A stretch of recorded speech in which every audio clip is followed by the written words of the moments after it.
안녕하세요. 워런 버핏처럼 매일 신문을 박전무와 함께 읽으면서 투자의 고수가 됩시다. 오늘 12월 30일 금요일, 오늘 웜의 신박 2022년 마지막 순서입니다. 내년에도 어김없이 다시 찾아올 거고요. 금요일은 간단하게 또 책 소개해드리는 날이죠. 지난번에 식사합시다에서 이 변정규 전무님을 만나 뵀었는데, 현재 미주은행 서울지점 딜링룸 그룹장이시고요. 업계에서는 대한민국 환율 대통령이라고 불리는, 그는 차타공인 대한민국 최고의 외환시장 및 국제금융 전문가이다 라고 돼 있으신데, 실제로 뭐 식사합시다가 거의 대본 없이 그냥 제가 궁금한 거 이런저런 거 막 여쭤보는데, 그 얘기를 해보다 보면 그 분의 막 내공이 드러나거든요. 말씀을 나누다 보니까 와, 이분은 정말 찐 전문가시구나라는 생각이 들었고요. 저희 제도권의 이 찐 전문가들이 사실 이제 좀 샤이하셔서 방송을 좀 잘 안 나오시다 보니까 숨겨진 고수들이 되게 많으신데요. 이래 뭐 파생 얘기나 여러 가지 얘기를 해보면 거의 이제 막힘없이 굉장한 그 통찰과가 해안 뭐 실력이 막 드러났었는데, 그래서 이 책이 보니까 슈퍼달러 슈퍼리치라고 돼 있고 25,000원인데 책이 530페이지가 넘습니다.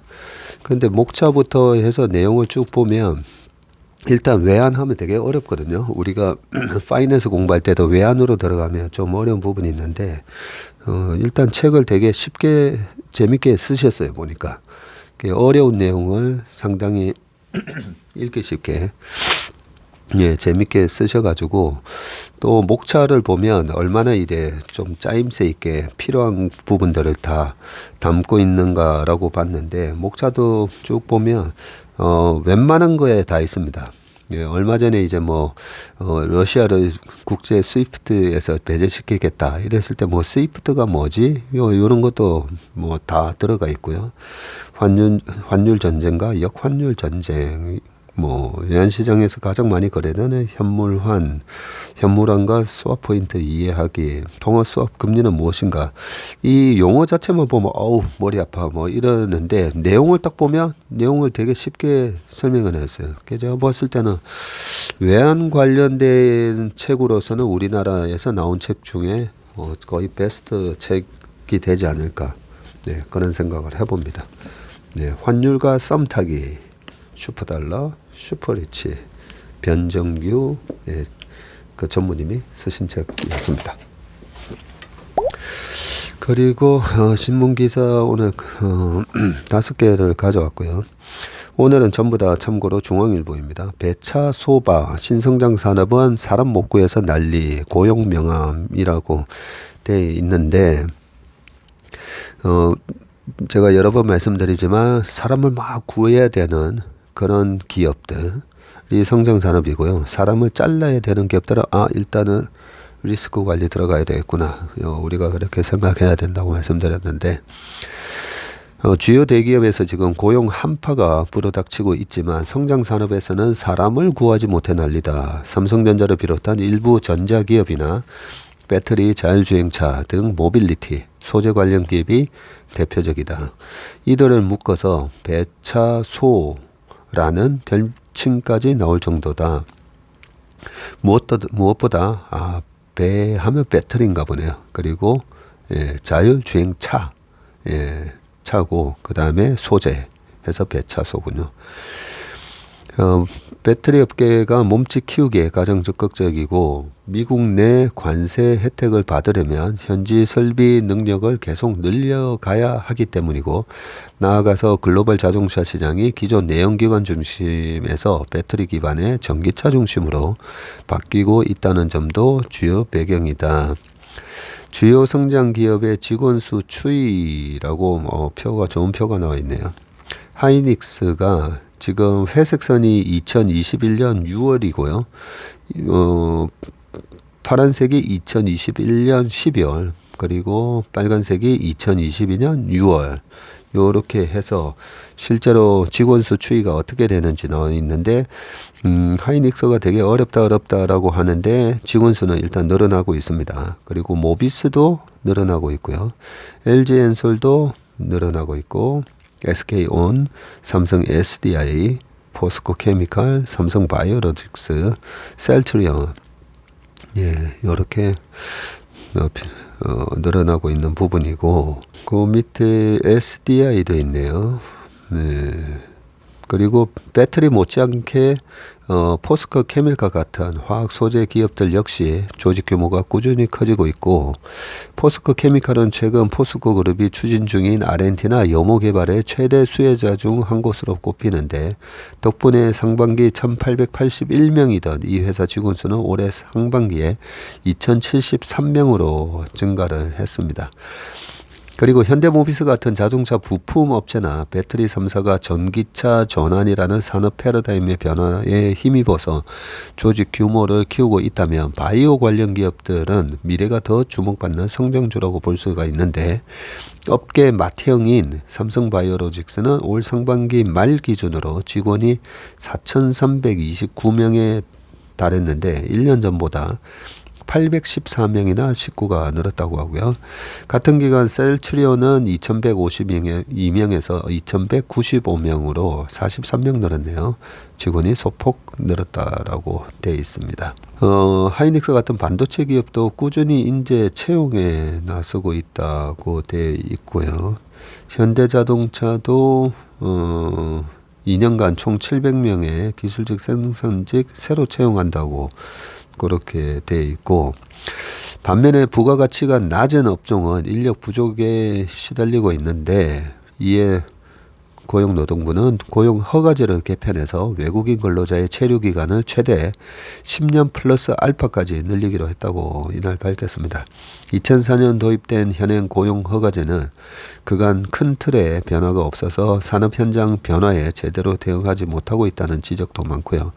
앞으로는 물류 창고, 운송업의 구인난을 해결하기 위해서 상하차 업무에도 외국 인력을 활용할 수 있게 되고, 또 가사 돌봄은 정부 공인을 받은 업체가 외국인을 고용해서 서비스 제공하는 방안을 검토한다. 싱가포르이 이런 식으로 하고 있는데 그런 걸 또 도입하나 봅니다. 네. 우리가 인구가 줄어드는 걸 걱정할 게 아니라, 빠르게 외국인 근로자들을 쉽게 이래 받아들일 수 있도록 제도나 이런 걸 많이 좀 개편할 필요가 있습니다. 네, 그 다음 기사는 지금 중국 8억 명 감염, 밀라노 도착한 유효커 절반이 확진자다라고 돼 있는데, 일단 기사부터 읽어보겠습니다. 사진은 한 중국인 여성이 29일 산둥성 칭저우의 병원에서 코로나 백신을 맞고 있다. 이달 중국 당국이 코로나 방역 규제를 풀자 확진자가 8억 명에 이른다는 보도가 나왔고, 전 세계 각국은 중국 관광객 입국 시 음성 확인서 제출을 요구하는 조치를 속속 취하고 있다. 중국 인구의 최소 60%인 8억 명 이상이 코로나에 감염된 것으로 보인다고 홍콩 매체가 보도가 나온 가운데, 전 세계가 중국발 여행객 검역 강화에 나서고 있고요. 2000년 코로나 발생 초기 때와 유사한 상황이 재현되고 있다라고 되어 있습니다. 홍콩의 성도 일본은 인구 5,200만 명의 수천성 방역 당국이, 수천성 인구가 5,200만 명, 우리나라 인구하고 똑같네요. 지난 25일 표본 15만 명을 조사한 결과 인구의 63.5%가 감염된 것으로 드러났고, 전국적으로 최소 60%의 인구가 감염됐다고 할 때 8억 명 이상이 이미 감염된 것으로 보인다고. 네. 이 표본을 15만 명이나 조사를 했으면 이 표본이 모집단을 대변을 할 수가 있지 않습니까? 그죠? 그래서 이렇게 이제 추정을 하고, 보통 우리가 코로나 감염되면 7일에서 한 10일 예, 지나면 회복이 되고 집단 면역이 되는 거잖아요. 그래서 지금 이 뉴스만 보면 막 되게 뭐 걱정스러워 보이는데 이미 63%가 이래 감염이 됐으면 한 2주 지나면 이 사람들이 전부 다 집단 면역이 돼서 슈퍼 항체를 가지게 되는 거라고 볼 수가 있습니다. 그래서 2020년 초처럼 이게 막 또 확산되는 그런 그림으로 볼 필요는 없는 것 같습니다.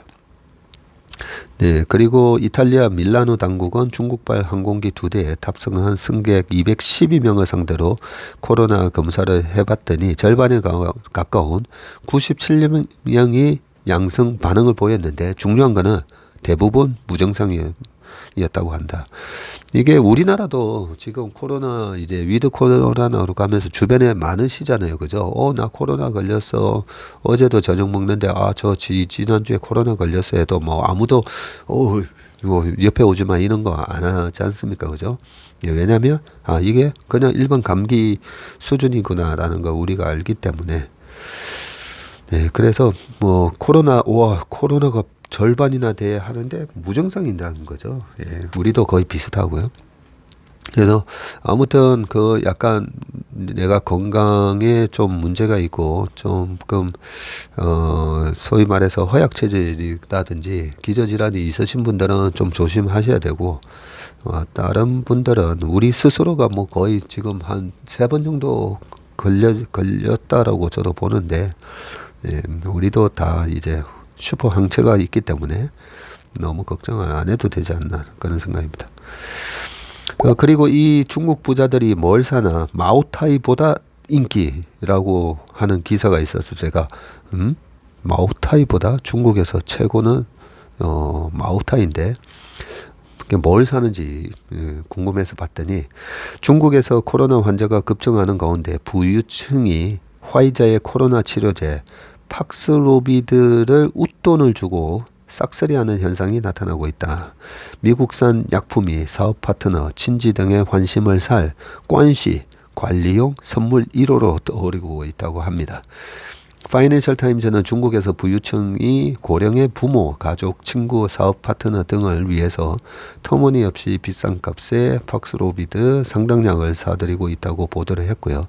중국 당국이 승인한 유일한 외국산 치료제인 팍스로비드는 현지에서 귀한 몸이다. 일부 고급 개인 병원에서는 한 상자당 8,300위안 약 152만 원에 팔리고 있고 지난 4월 미국 정부가 5일분에 $530로 가격을 책정한 것의 배 이상이고 그나마도 물량이 딸려서 완판되기 일수다. 베이징 오아시스 국제병원에서는 이달 재고분 300상자가 24시간 만에 매진됐고요.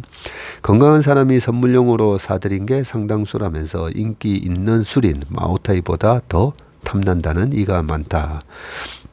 한 사업주는 친구로부터 이달 2상자를 선물 받았는데 그 친구도 간부들을 위한 고급 병원에서 구한 것이라고 얘기를 했다고 합니다. 원래 이 약은 경미한 코로나 증상을 치료할 때 처방되지만 중국에서는 건강 상태가 심각해야 사용할 수 있다고 파이낸셜 타임즈는 전했고요. 팍스로비드 쟁탈전이 중국의 건강 불평등을 상징한다고 얘기를 또 했습니다. 진둥옌 홍콩대 교수는 약의 사용이 권력과 부에 의해 결정돼서는 안 되며 필요한 사람이 쓸 수 있어야 한다고 말을 했습니다. 네. 그 다음은 한국도 중국발 입국자 음성 확인서 PCR 의무화 유력이라고 돼 있는데 어느 정도 또 조치가 있는지 한번 보겠습니다. 앞으로 중국에서 들어오는 모든 입국자는 입국 하루 이내에 코로나 유전자 증폭 PCR 검사를 의무적으로 받게 될 전망이네요.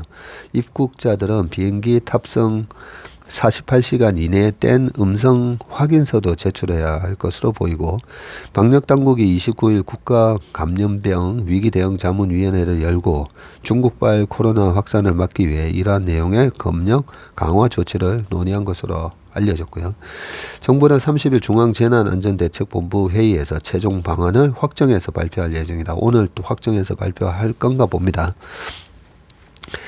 국가감염병 위기대응자문위원회 정기석 위원장은 이날 회의 모두 발언에서 최근 중국 정부의 방역 완화 조치 이후에 중국 코로나 확진자가 급증하고 있고 중국발 입국자 증가에 따른 코로나 국내 유입 우려와 신규 변이 바이러스의 확산 가능성도 있는 상황이라고 밝히면서 한국행 비행기를 타려면 출발 48시간 이내에 시행한 코로나 음성 확인 증명서를 반드시 제출하도록 하고 입국 직후 PCR 검사를 의무적으로 받도록 하는 방안이 유력하다고 참석자가 전했네요. 시행 시기는 1월 첫 주가 될 것으로 보인다라고 하고요. 공항 항만 검역소와 지자체의 준비를 위한 시간이 필요했었다. 중국의 코로나 상황이 안정될 때까지 한시적으로 방역 조치를 조일 필요가 있다는데 모든 참석자가 동의했다고 합니다. 중국은 다음 달 8일부터 그죠? 해외 입국자의 시설 격리 의무도 다 폐지하기로 했죠. 네. 네. 그리고 엄중식 가천대 길병원 감염내과 교수는 중국 상황이 악화하고 있는 만큼 치료를 받기 위해서 탈출하듯 한국행을 택하는 중국인 입국자들이 나올 수 있다고 우려를 했네요. 지금 뭐 중국의 병원이 뭐 동나고 뭐 약 구한다고 아까도 난리니까요. 약이나 약간 중국의 부자들은 이제 다시 재입국했을 때 격리가 없어졌으니까 많이 쏟아져 나올 수도 있겠다, 그죠? 네.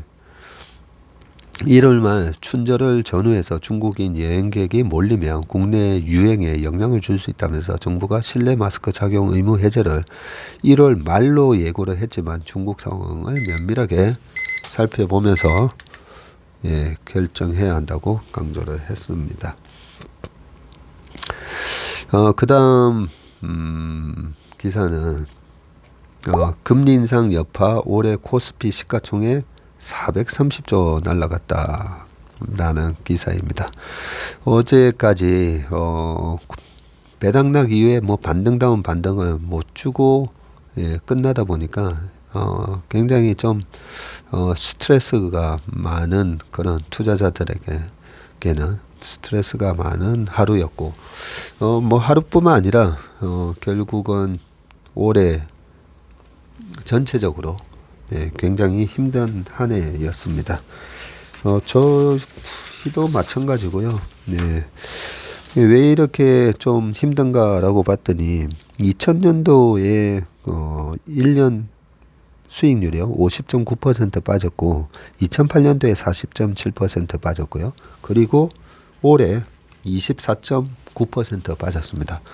역대 최근에 IMF 이후로 25년 동안에 우리 시장이 빠진 해가 7번밖에 없습니다. 네. 그리고 2년 연속 빠진 해는 한 번도 없다고 했잖아요. 근데 7번 빠진 것 중에 역대 3번째로 많이 빠진 그런 장이었다 보니까 좀 힘들었을 수가 있고요. 그리고 재작년 6월 25일 날 3,300을 기록한 이후로 계속 빠지다 보니까 3,300이 2,200 됐으니까 얼마입니까? 33% 빠진 거잖아요. 그렇게 보면 1년 반 동안 내내 아주 지긋지긋한 그런 장세를 전출하면서 좀 힘들었을 수가 있고요. 다행스러운 거는 2년 연속 빠진 적이 없다 했잖아요. 그리고 많이 빠진 해에 그 다음 해 수익률은요. 2001년도가 닷컴버블 깨지고 계속 후유증은 있었지만 우리나라 증시가 37.4% 올랐고요. 그리고 2008년도 40.1% 빠졌을 때 그 다음에 49%가 올랐었습니다. 그래서 많이 빠질수록 그 다음 해 반등이 세다는 거, 그 부분이 희망적이고요. 기사를 보면서 한 해 이 요약을 쫙 잘 해놨네 보니까 올해 24.89%와 430조, 430조가 사라진 코스피 시가총액입니다. 코스피에서만. 산이 높았던 탓에 골이 깊었던 것일까. 3년 연속 상승세를 이어갔던 코스피는 4년 만에 약세로 돌아섰다. 그냥 약세가 아니라 치욕스러운 기록도 썼다라고 되어 있습니다. 2022년 코스피 주요 이슈라고 되어 있으면서 차트와 함께 아주 그림을 잘 그리셨네요. 그래픽 김경진 기자님이신데 1월 달에 1월 14일 날 한은이 금통위 기준금리 연속 인상. 우리가 페드보다 금리 인상을 좀 먼저 했었죠. 네, 1에서 1.25%로 1월 14일 날 올렸었고요. 2월 24일 날 러시아 우크라이나 침공이 있었습니다. 그리고 5월 6일 날 그때 당시에 3월 달에 첫 베이비 스텝 금리 인상을 했었는데 갑자기 5월 달에 50bp 연준이 22년 만에 빅 스텝 금리 인상을 했던 거죠. 그리고 나서 윤석열 대통령께서 5월 10날 제20대 대통령으로 취임을 했었고요. 6월 15일 날 연준이 28년 만에 자이언트 스텝을 단행을 합니다. 이때부터 이제 자이언트 스텝이 4번 연속 나오게 되죠. 네.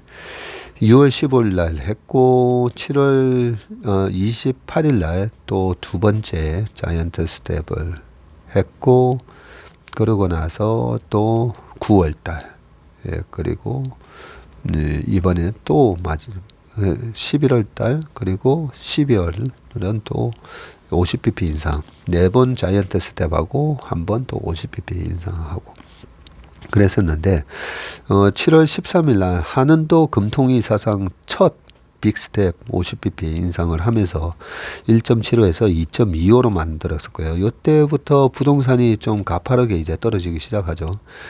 연준이 그리고 코스피가 지수 연중 최저점을 기록한 거는 9월 30날입니다. 9월 30날 2155.49 포인트를 기록을 했고 12월 14일 날 연준이 기준금리 50bp 인상을 또 했는데 밑에 이제 그래프에 이 주요 이슈가 있었을 때 주가가 어떻게 변했는지 아주 표를 잘 만들어 오셨습니다. 올해 코스피는 전산화가 이루어졌던 1987년 이후 역대 5번째로 부진한 성적표를 받았고요. 96년도에 아까 제가 98년 이후로는 7번 빠졌는데 3번째로 많이 빠진 해였다라고 말씀드렸는데 1987년 이후 87년 이후니까 35년 동안에 봤을 때 5번째로 부진한데 96년도에 우리 IMF가 오기 전에 26.24% 빠졌고요. 97년도에 42.21% 빠졌습니다. 아시아 외환위기 국면과 그리고 2000년 닷컴 버블 붕괴될 때 2000년도에 50.92, 2008년 40.73, 그 이후 하락폭이 지금 가장 높았고요. 낙폭은 2008년도에 그때 772.66포인트 빠졌는데 이번에 741.25포인트로 가장 두 번째로 컸고요. 마지막 거래일인 어제 29일도 시장이 맥을 못 추면서 1.93% 떨어지면서 236.40으로 마감을 하면서 굉장히 이제 좀 허탈한 그런 장세를 연출을 했고 기다렸던 산타는 마지막 거래일에도 오지 않았다라고 하고 산타클로스는 어젯밤에 미국 시장으로 오셨습니다. 전날 2,300선을 내준 코스피는 이날 낙폭을 키우면서 2,250선도 지키지 못했고 미국 애플이 신저가를 경신하고 중국 리오프닝에 대한 불확실성이 커진 영향이 되었다라고 되어 있습니다. 코스피의 올해 최고점은 1월 4일 2989가 최고점이고요. 연초 효과, 1월 효과를 기대하면서 반짝 반등에 들어가는 듯 했다가 그냥 뭐 계속 밀려버렸죠. 1월 27일 날 LG에너지 솔루션 상장까지 겹치면서 수급이 아주 악화되면서 올해 1월 달에만 10.56%, 올해 전체 빠진 거에 거의 한 40%가 1월 한 달에 다 빠졌었습니다. 2022년 시작되기 직전에 페드의 점도표에서 제시한 2022년 말 미국 기준 금리가 얼마였냐면요. 0.75에서 1%였습니다. 참 허무하죠. 그래서 제가 페드를 믿으면 안 된다라는 얘기를 많이 합니다. 이걸 복귀해 보면 시장 참여자가 충격을 받은 건 당연할 정도다 이고요. 왜냐하면 작년에 계속 물가는 일시적이고 연말까지 금리 안 올릴 거야라고 연준 제롬 파월이 얘기하다 보니까 2022년 말 0.75에서 1%인데 지금 얼마입니까? 4.25에서 4.5%지 않습니까? 그죠? 미국의 급격한 긴축에 따른 슈퍼달러와 러시아의 우크라이나 침공 등도 한국 증시에 부정적인 영향을 미쳤고요. 시장을 강타하는 이런 충격은 지난해에는 예상치 못한 것이었고, 당시 국내 증권사들은 올해 코스피가 적어도 3,300선에서 높게는 3,600선까지 치솟을 것이라는 낙관적 전망을 했습니다. 지수의 자유 낙하를 목격한 뒤에야 뒤늦게 눈높이를 낮췄고, 국내 증권사는 내년 코스피의 등락 예상 범위를 2,000에서 2,600으로 예상을 하는데, 이 예상치도 과연 얼마나 맞을지는 모르겠습니다. 반성의 목소리도 나왔다. 김학균 신영증권 리서치 센터장은 이날 소속 애널리스트들과 내놓은 2022년 나의 실수라는 반성 보고서에서 올해 범한 가장 큰 실수는 중앙은행의 긴축 장기화 가능성을 높지 않다고 본 것이라고 강조했다. 저와 똑같은 반성을 하셨네요. 저도 올해 페드가 이렇게 과거 20년에 보였던 것과 다른 행보를 할 수도 있다라는 가능성을 전혀 생각을 못하다 보니까 저도 그 부분이 이제 뼈아픈 실수였다라고 하고 참 반성을 많이 합니다. 치욕의 한 해를 보낸 2022년 말 기준 코스피 시총은 1767조 원으로 지난해보다 436조 원이나 쪼그라들었고요. 시총 순위 변동도 있었는데요.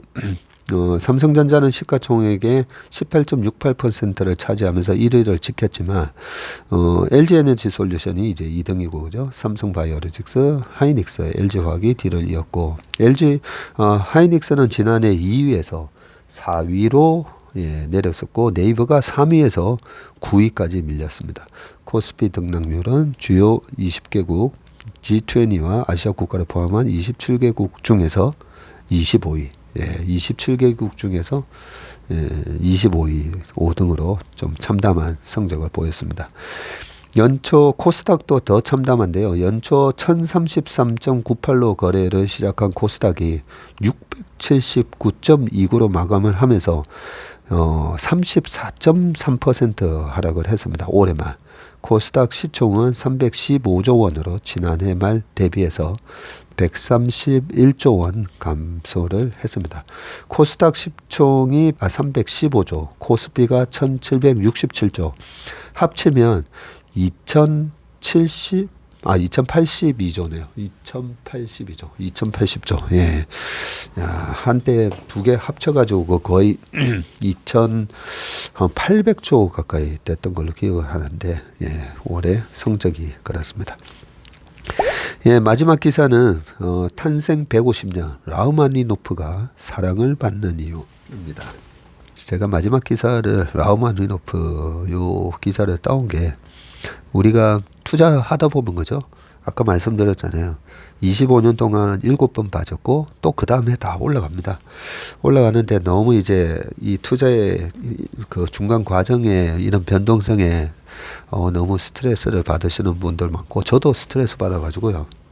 이번에 머리 깎는데 머리가 많이 빠졌다고 그 무슨 프로페시안가 약 먹으라고 그런 말씀까지 해주시더라고요.